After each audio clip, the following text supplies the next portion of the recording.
All right, 3rd and 5.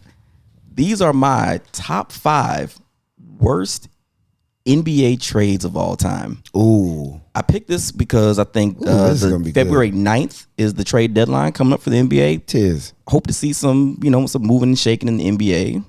And these are my worst NBA trades.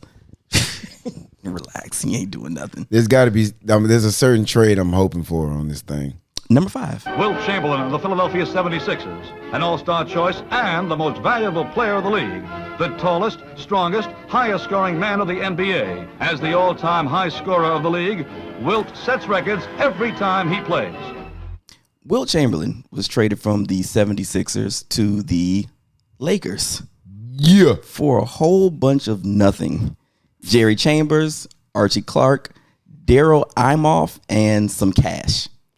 And you got the most dominant force in professional basketball. Sounds like a good trade to me. I mean, if you're a Laker fan, then sure. But I mean, that was a fleecing, and there was no like reason for it. It just didn't make any sense. Now let me ask you this though: in the moment, did we know who Wilt was going to be back then? Yeah, I think he had already won a championship with the Warriors, so he was already Wilt Chamberlain. I mean, everybody knew who Wilt Chamberlain was. Wilt Chamberlain was also that man in college. Yeah, he didn't became the man until he got to the Lakers. But if you're saying he was the man back then, again, before the Lakers, he won a ring with the Warriors. So he was already that guy. All right, so they traded him for garbage. Actually, every great Laker big man was already like a great when we got him, except for Mikan. Yeah. What?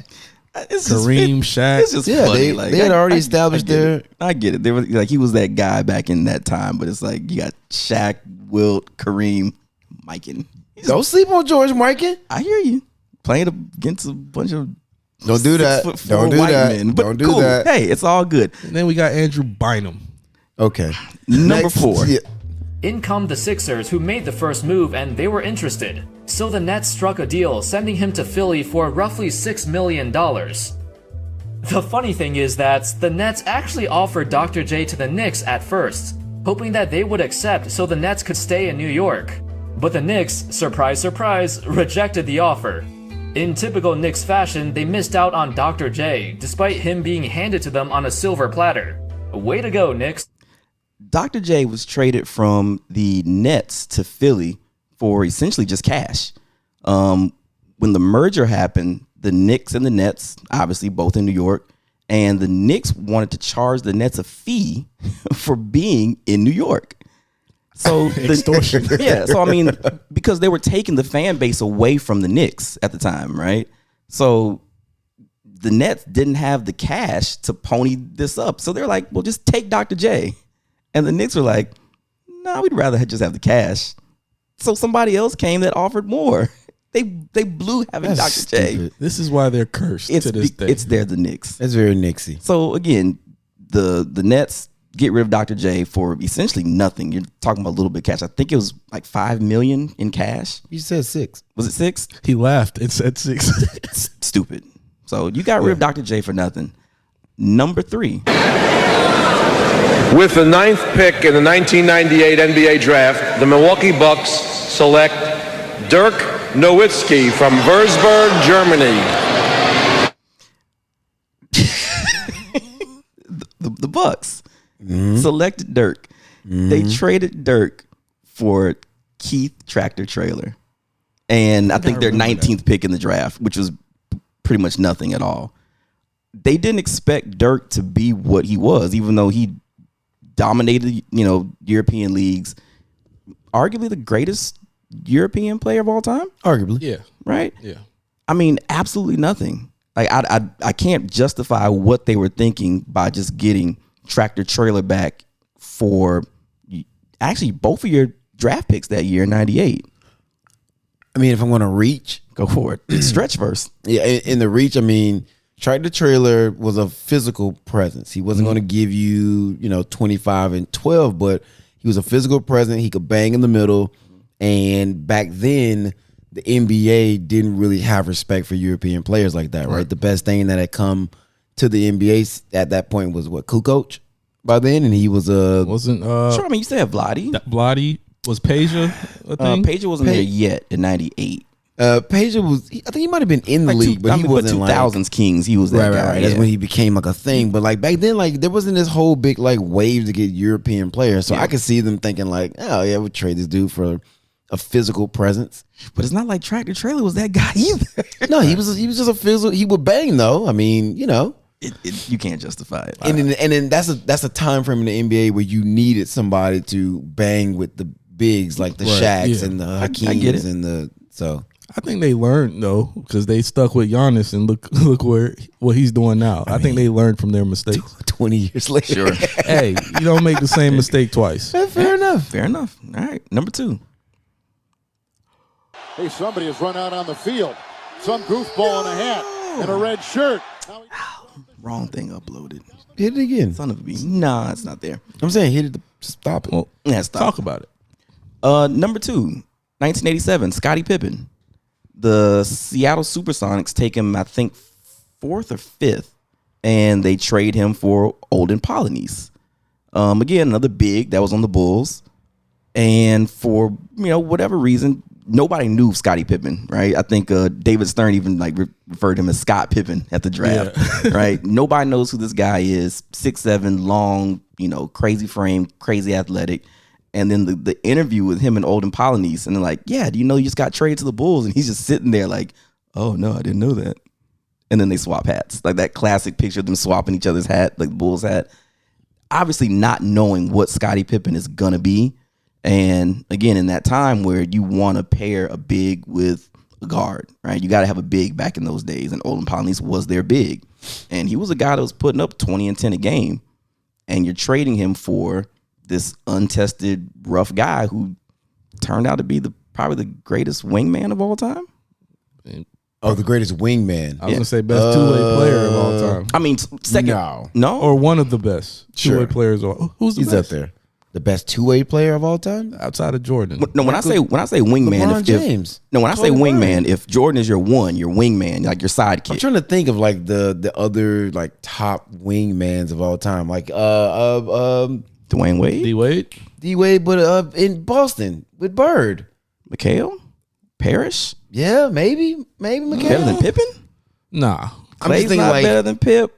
but okay, yeah. I mean, like great 1-2 punches in the NBA. Fair enough. And they stayed together for a while. I mean, other than that, you could say like Kobe to Shaq. Kobe was Shaq's wingman, but it didn't last for very long. And it's like what you said, Breeze. Though it's like big men were a dime a dozen back then. You gotta get a big man if you got a chance to get one. So Till the Bulls showed the world you don't need one. It's true. It's true. yeah. All right, and the worst trade of all time. While Kobe was known as a There it Laker, is. he was a Charlotte Hornet for 14 days after Shin and his team drafted him. You look at him, The plan was never to keep Kobe. It was to trade him. My general manager, who was Bob Bass, came to me and told me that here we got a possibility of getting us one of the best centers in the league. See, the Lakers wanted Kobe, and they also wanted to free up some money, so they told the Hornets that they'd send over their starting center in exchange for Bryant. Well, I learned that you have to work hard. While the Hornets organization saw the potential in Kobe, at the time there was little downside for the trade. Little downside for the trade. See, I'm telling you, having a big. I get it. This is a trend. The funny part about that is because you're correct, right? And yes, at that point, Jordan did change the idea of you having to have a big man, right? The Bulls were one of the first teams to win without a dominant big man. I think the Pistons too. They never really had a dominant big man. They had physical presence. They had physical presence. But you're getting, again, a young athletic guy. This is 96 now. This is after the Bulls have proven you don't need that anymore, right?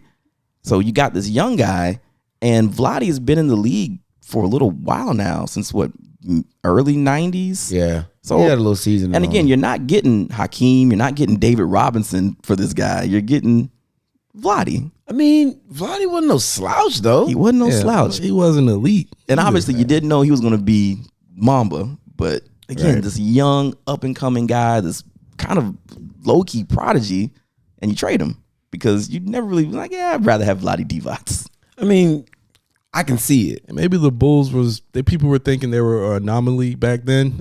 and the league was still dominated by big men. Yeah, the Bulls did it, but that wasn't the thing. It's like, do we want to jump on the new wave too soon? And it's not actually a wave. It's just a period in time. It's like everybody can't be Golden State, you know? Yeah. So, but it's the Mamba. It's the Mamba. I mean, but hindsight's 2020. Absolutely. Yeah. Now again, It's the Mamba. again, man, it's hard to look in the future and say, man, this guy might be one of the 5 greatest players of all time. Right now, some of these commodities on this list, you already knew. Dr. J was proven. Wilt was proven. Right? You didn't know about Kobe. You didn't know about Dirk. You didn't know about Scottie. But what they were in hindsight and what they got, it's like, yeah. I said the only thing on Kobe, though, that makes that one, the reason why it's number 1 is that like Scottie wasn't the man in college. He kind of worked his way up. He was kind of unknown, you know, kid from Arkansas, right? Central Arkansas, yeah. You know what I mean? You know, Dirk, he's from Europe. But Kobe was a dog in high school. Like he was a monster in high school. He scored his first 60-point game at like the age of 8 or something silly like that. But it was high school though. Again, but still though, like there was something on American soil of proven talent to where even at a lower level, he's clearly head and shoulders above those people. So it's quite possible he will continue to elevate himself the higher he goes. As opposed to like guy coming from Europe, you don't really know. Guy coming from Central Arkansas, I don't know, maybe. This is different. Like to me, to me that makes it the worst though. So I agree with that being number 1. you just don't miss. You haven't missed on any of these. I haven't honorable mention. I'm trying. What you got? Yeah, go for it. Russell Westbrook to the Lakers. That is one of the worst trades ever. That is one of the worst trades ever. Blame the GM. No, I'm not going to blame. I'm not going to. You say le GM or the GM? No, le GM. Nah, I'm not. He doesn't get all the blame. I'm blaming Braun. Nah, man, I'm blaming Pelinka. Because actually, I was just you gotta blame Braun too. Braun had part of it. He influenced that trade. He's part of it. Did you know that there was a Buddy Hield deal done? You mentioned that to me before.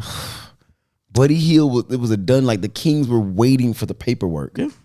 They needed Montrezl Harrell to sign because they couldn't trade him until he was actually signed back to the Lakers. So they were waiting on him to send his paperwork in.